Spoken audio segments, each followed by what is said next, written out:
નવસારી અને બારડોલી લોકસભાની ચૂંટણીને લઈને સુરત કલેક્ટરની પ્રેસ કોન્ફરન્સનું આયોજન કરવામાં આવ્યું. જિલ્લા કલેક્ટર સૌરભ પારગીએ જણાવ્યું હતું કે ચૂંટણી કાર્ડ સિવાય મતદારો મતદાન કરવા માટે અન્ય 12 જેટલા પુરાવાઓ રજૂ કરી શકશે. મતદાર કાપીનું ફક્ત જાણકારી માટે ઉપયોગ કરાશે, મતદાનના પુરાવા તરીકે નહીં થશે. નવસારી અને બારડોલી લોકસભાની ચૂંટણીને લઈને સુરત કલેક્ટરની પ્રેસ કોન્ફરન્સનું આયોજન કરવામાં આવ્યું. જિલ્લા કલેક્ટર સૌરભ પારગીએ જણાવ્યું કે ચૂંટણી કાર્ડ સિવાય મતદારો મતદાન કરવા માટે અન્ય 12 જેટલા પુરાવાઓ રજૂ કરી શકશે. મતદાર કાપલીનું ફક્ત જાણકારી માટે ઉપયોગ કરાશે, મતદાનના પુરાવા તરીકે થશે નહીં. મતદાન મથકની 100 મીટરની હદમાં મોબાઈલ ફોન લઈ જવા પર પ્રતિબંધ મુકાયો છે. મતદાન મથક ખાતે ગરમીને ધ્યાને લઈ પીવાના પાણીની વ્યવસ્થા કરવામાં આવી છે. આ ઉપરાંત છાંયડાની પણ વ્યવસ્થા કરવામાં આવી. દિવ્યાંગ લોકો માટે વ્હીલચેરની વ્યવસ્થા કરવામાં આવી. મેડિકલ કિટ સાથે મેડિકલ ટીમને પણ મતદાન મથકો પર હાજર રાખવામાં આવશે. ઇમરજન્સીને પહોંચી વળવા 108ની દરેક એમ્બ્યુલન્સમાં તમામ દવા અને સાધન સામગ્રી રાખવામાં આવશે. સુરત શહેર પોલીસ કમિશનર દ્વારા જણાવવામાં આવ્યું કે સુરત શહેર અને જિલ્લામાં શાંતિપૂર્ણ મતદાન થાય તે માટે ચુસ્ત પોલીસ બંદોબસ્ત ગોઠવવામાં આવ્યો છે. સુરત શહેરમાં 4266 તેમજ જિલ્લામાં 2200 જેટલા પોલીસ અધિકારી, પોલીસ કર્મચારી, સીએપીએફ, એસઆરએફ અને હોમગાર્ડ ફરજ બજાવશે. નવસારી લોકસભા મત વિસ્તારની 4 વિધાનસભામાં 535 મતદાન મથકો પર સુરત પોલીસનો બંદોબસ્ત રહેશે. નવસારી લોકસભા મત વિસ્તારમાં સમાવિષ્ટ 4 વિધાનસભા બેઠકોના 535 મતદાન મથકો માટે police commissioner, special commissioner, 3 joint police commissioner, 11 DCP, 27 ACP, 11 PI, 100 PI, 260 PSI, 1600 police staff, સીએપીએફની 3 કંપની મળી 270 પોલીસ ફોર્સ, 27 જવાનોની 1 એસઆરપી પ્લાન્ટૂન અને 1966 હોમગાર્ડ સહિત કુલ 4266 પોલીસ કર્મીનો સ્ટાફ મતદાનના દિવસે ફરજ બજાવશે. બારડોલી લોકસભા મત વિસ્તારમાં સમાવિષ્ટ સુરત જિલ્લાની 5 વિધાનસભા બેઠકોમાં 1585 મતદાન મથકો માટે જિલ્લા પોલીસ અધિક્ષકના માર્ગદર્શન હેઠળ 5 ડીવાયએસપી, 12 પીઆઈ, 20 પીએસઆઈ તેમજ અંદાજિત 1000 હોમગાર્ડ અને જીઆરડી, 1000 પોલીસ જવાનો, સીએપીએફની 2 કંપની સહિત 2200 જેટલા પોલીસ કર્મીઓ મતદાન દિવસે ફરજ બજાવશે. આજે આપણે જે પ્રેસ કોન્ફરન્સ રાખી છે એમાં માનનીય સીપી સર, જિલ્લા પોલીસ અધિક્ષક શ્રી, ડીડીઓ શ્રી અને કોર્પોરેશનમાંથી ડીવાયએમસી બધા જ અમે હાજર છીએ.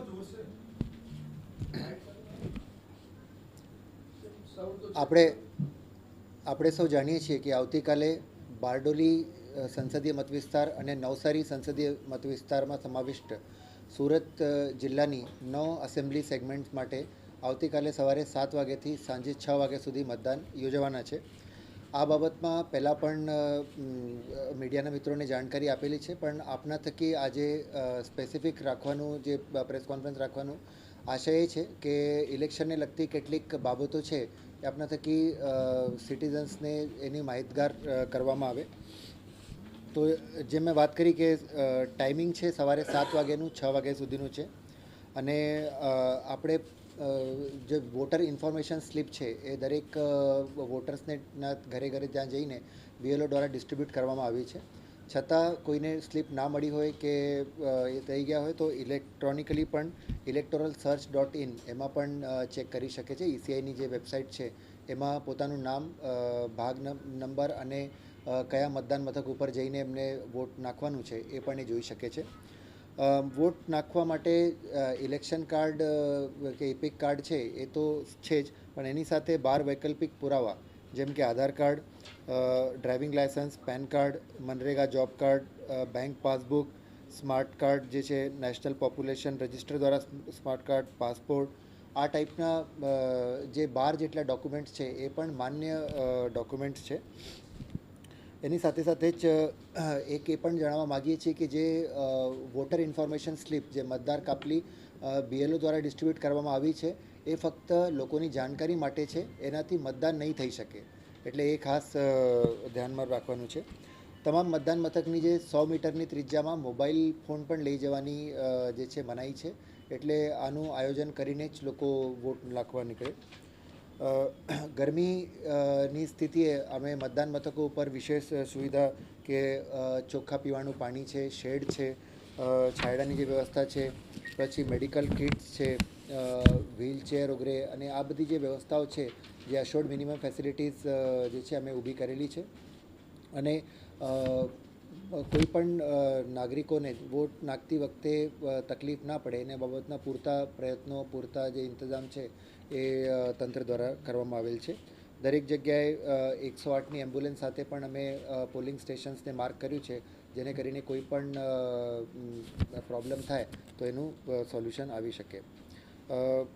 આપના માધ્યમથી બધાને હીટવેવથી બચવા માટે પણ એ કરીએ છીએ કે લાંબા સુધી તડકામાં નહીં રહે. હીટવેવથી બચવા માટે જે બીજા ઉપાયો છે એને એ કરે. આપણે લોકસભા સામાન્ય ચૂંટણીના અંતર્ગત જે છે 135 કલમ B3 મુજબ તમામ સરકારી કચેરીઓ, બોર્ડ નિગમની કચેરીઓ, શાળા કોલેજો, ઉદ્યોગો, કારખાનો, દુકાનો, સંસ્થાઓ એ તમામ જે છે આવતીકાલે રજા રાખી છે. પ્લસ કોર્પોરેશન વિસ્તારમાં, જે વિસ્તારમાં સુરતમાં પણ કે જ્યાં ઇલેક્શન નથી યોજવાનો ત્યાં પણ આવી સંસ્થાઓ અને આવા એકમો આવતા હોય ત્યાં પણ રજાનું પ્રાવધાન છે. અને અમારા લેબર ડિપાર્ટમેન્ટ તરફથી, કોર્પોરેશન તરફથી આ બધામાં ટાઈઅપ કર્યું છે. અને આ જે રજાઓવાળું જે છે એક સ્ટ્રિક્ટલી એ કરશે. તેમ છતાં કોઈને આ બાબતમાં કોઈ ફરિયાદ હોય કે એવું લાગે કે આનું પાલન નથી થતું તો 1950 ઉપર કોલ કરીને પણ આની માહિતી આપી શકે છે. એન્ડ વી વિલ એન્શ્યોર કે આ બધું થાય.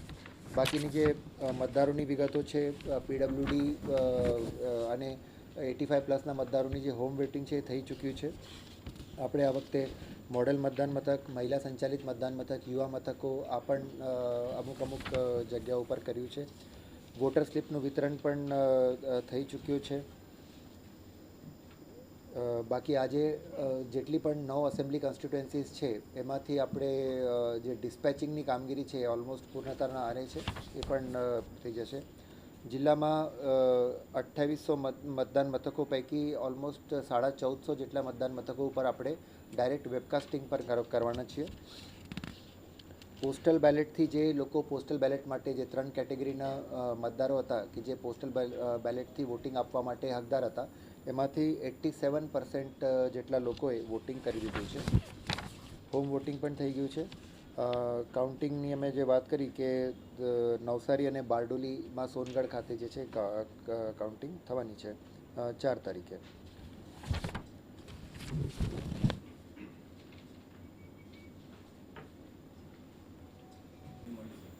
એ અમે ECIના જે છે એમાં અમે આપવાના છીએ માહિતી, તો ત્યાંથી મળશે ને માહિતી ખાતા તરફથી પણ અમે આની વ્યવસ્થા કરાવશું.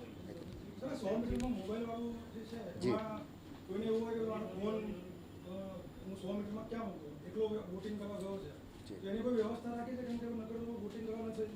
અમુક લોકલ વ્યવસ્થા એક રાખી છે, પણ આજની PC કરવાનું મતલબ જ એ છે કે લોકોને આમ આ બાબતની થોડી ખબર પડે અને આની વ્યવસ્થા પહેલાંથી કરીને એક એ જાય.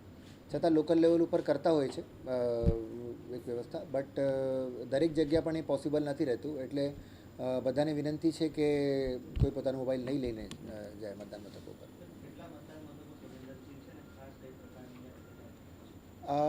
જે ઇન્ફોર્મેશન છે એ કોન્ફિડેન્શિયલ છે અને ઇલેક્શન કમિશન ઓફ ઇન્ડિયામાં આ બધી માહિતીઓ પણ કરી છે.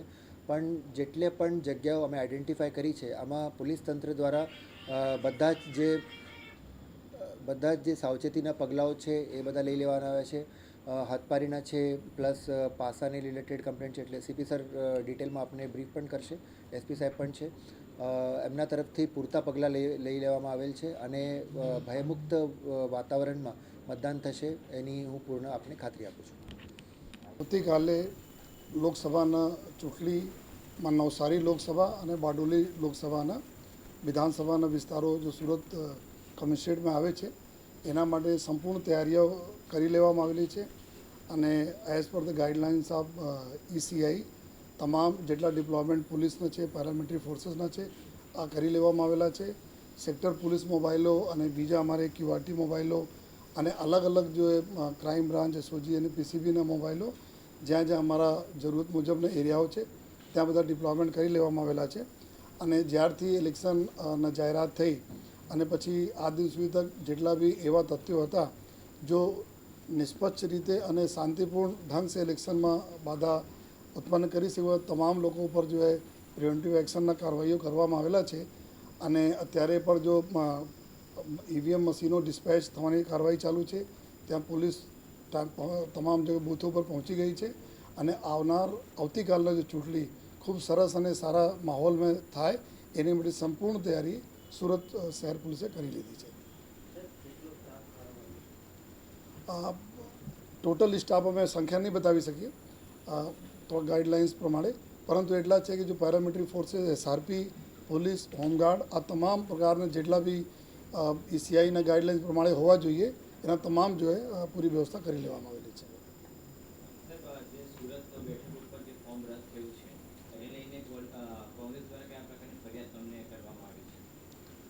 અમે જે રીતે વાત કરી જોઈએ કે જો બી ફરિયાદો થઈ હતી એના માટે જો તપાસો થતા હતા, તપાસ ચાલુ છે અને આ દિશામાં અને જે રીતે કલેક્ટરશ્રીએ વાત કરી કે જે રીતેના એક્શનના બાદ છે આગળના સમયમાં જે રીતે ગાઈડલાઇન્સ મળશે ઈસીઆઈના આ હિસાબે કાર્યવાહી થશે. Reporter Arvind Rathod, Janadesh news, Surat.